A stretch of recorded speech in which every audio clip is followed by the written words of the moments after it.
Welcome back to my YouTube channel and welcome back to another video. So in this video we will learn how to repeat number sequence in Excel. If you want to fill down a column with a repeating sequence of number in Excel, for example, I want to fill the column with 1, 2, 3, 4 repeatedly. So here is the quick method to do this. To repeat the number sequence, enter 1 into the cell, like I will enter it in the cell A1.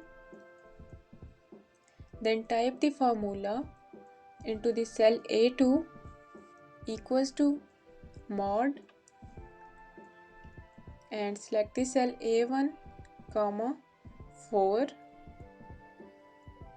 close the bracket, plus 1 and press enter.